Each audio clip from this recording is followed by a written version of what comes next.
Hello, everybody, and welcome. Today, we're going to be talking about understanding diabetes and menopause and how to manage and navigate your health during this period of time.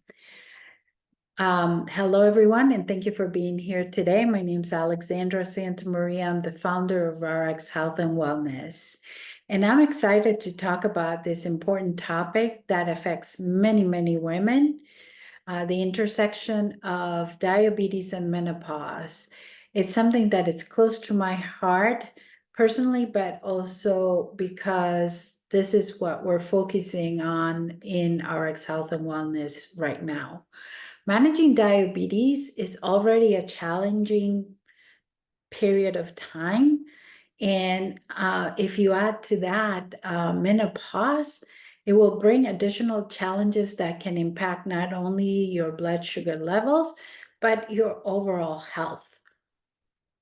I'll share some insights and practical tips that will help you navigate these changes and manage your health effectively during menopause. So what exactly is menopause? And I'm sure you all know what it is. So menopause marks the end of a woman's menstrual cycle and is diagnosed after 12 months without a period. The transition to menopause is called perimenopause and typically starts in your 40s and 50s, but it can start earlier than that and it can last up to 10 to 12 years. During this time, hormonal fluctuations, especially in estrogen and progesterone, can have a significant effect in your body, including your blood sugar levels. For women with diabetes, these hormonal changes can lead to more pronounced blood sugar swings, up and down, high spikes, low sugars, making diabetes management more complex. Estrogen tends to have a stabilizing effect on your blood sugars, while progesterone can make your cells more resistant to insulin. As these hormone levels fluctuate and eventually decline, you may experience more variability in your blood sugar levels. And I'm just going to pause here for a minute. For those of you who do not have diabetes, just going through perimenopause puts you at higher risk for getting diabetes, especially if you have other risk factors. So risk factors for getting diabetes is age, right? Being overweight, having other diseases like high blood pressure or high cholesterol, not exercising, and being part of a minority such as Hispanics, Blacks, Indians, Alaska Natives, or having had gestational diabetes. So if you're one of those women, just making changes now to become healthier will help you stay off the risk of having higher blood sugars or diabetes. Okay, let us get back to the topic. So blood sugar swings. So that's the biggest impact that menopause is going to have on your blood sugar levels. So again, hormonal fluctuations can cause blood sugar levels to become less predictable. So what happens is many women have been able to manage their blood sugars well for years, and then they start going through perimenopause, and this makes it a lot harder. And things where you used to be able to eat certain things, now you're not, and those foods may affect you even more than before. So you might experience periods of both high and low blood sugars, which can be challenging because, you're not really sure why this is happening.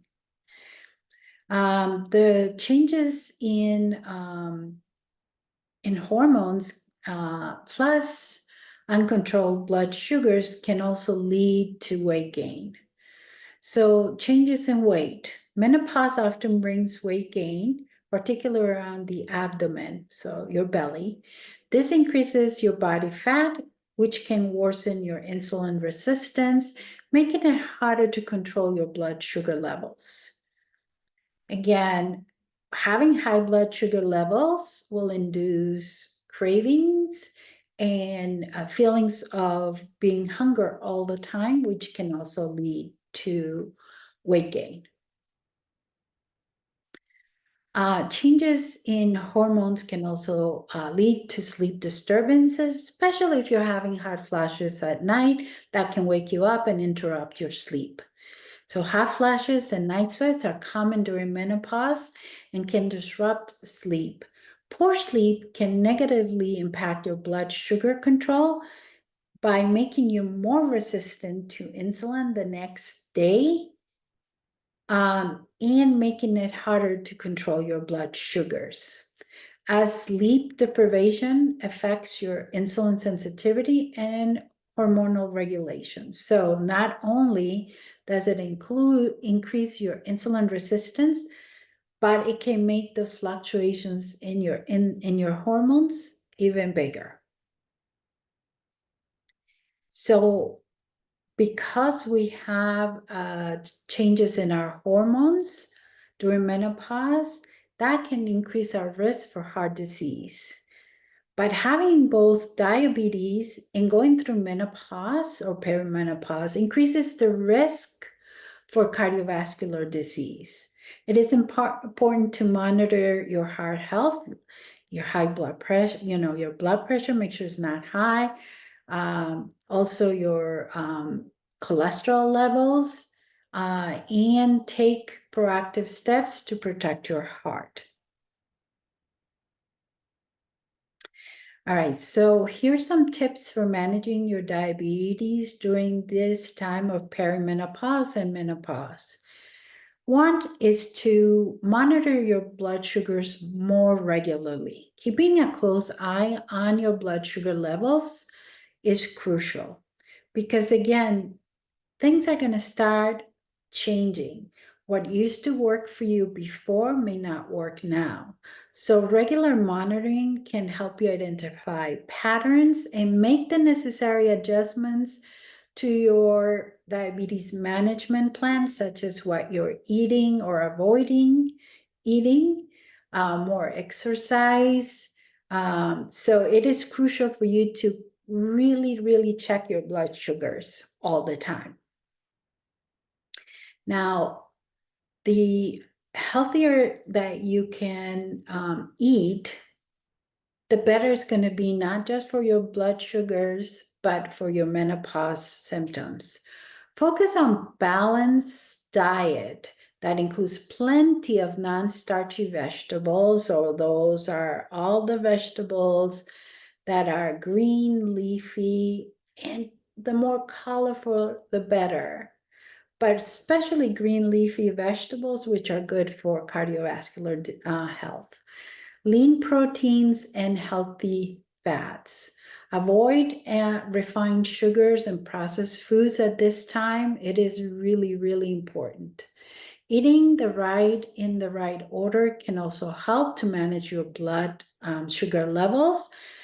So you want to start by eating your vegetables, your non-starchy vegetables that are so high in fiber that will help keep your blood sugars under better control. They tend to be lower carb vegetables, and they help slow the absorption of sugar from into your bloodstream. Next, follow up with protein. So you want lean protein. You want to minimize your red meat. You want to make sure you know where your meat is coming from and make it as lean as possible to stabilize your sugars and to keep you feeling fuller. Make sure to include healthy fats like avocado, nuts, and olive oil to reduce blood sugar spices. And the last thing you should be eating is those starchy carbohydrates. Things like potatoes and bread and rice. to minimize the impact on your blood sugar level. Make sure to keep it to small amounts. Also, make sure you're doing regular exercise. Physical activity helps improve insulin sensitivity and control weight gain. Aim for at least 30 minutes per day of moderate exercise for at least 5 days out of the 7 days per week. Activities like walking, swimming, and cycling are great options. Make sure you stay hydrated. Drink plenty of water throughout the day. Staying hydrated helps your kidneys flush out any excess sugar, and it also supports your overall health by supporting metabolism of all the extra estrogen or other hormones that you may be producing at this time. Stress management is key. Menopause and diabetes can both be stressful unto themselves. And then if you add on the stress that comes from everyday life, like work and family, that stress can raise your blood sugar levels and also change your hormonal levels. So practice stress management techniques such as deep breathing exercises, meditation, yoga, or any hobbies that kind of de-stress you. Make sure you're getting enough sleep. Prioritizing good sleep is the key to better management for your health. Creating a relaxing bedtime routine keeps your bedroom cool, and avoid screen time before bedtime can help you get a good night's sleep. A good night's sleep is really important in controlling your blood sugars, as well in reducing the amount of fluctuations in your hormones. And it's crucial for your immune system. If you're having a lot of menopausal symptoms, work closely with your healthcare team, your doctor, to adjust not just medication for your menopause, but also for your diabetes management. Hormonal therapy and other medications might be necessary to help manage symptoms and maintain blood sugar control. But those lifestyle management techniques are really, really the key to making sure to manage not only your diabetes, but symptoms of menopause. So to wrap up, managing your diabetes during menopause requires a multifaceted approach that includes regular monitoring, balancing your diet, physical activity, hydration, stress management, and a good night's sleep. By making small, sustainable changes and working closely with your healthcare team, you can navigate this transition and maintain your health. So it is crucial. The healthier you become before you go through perimenopause, the less symptoms and the less risk factors you'll have after menopause, during and after menopause. So make sure you start thinking about your overall health now before you start going through perimenopause, to reduce those risk factors after menopause, such as cardiovascular disease and arthritis and osteoporosis. So thank you so much for coming and being with me today. Remember, you're not alone in this journey. For more help and resources, please visit us at rxhealthandwellness.com and consider joining our D2 solution membership, or diabetes type 2 solution membership, if you need more help and want to be part of a really supportive community.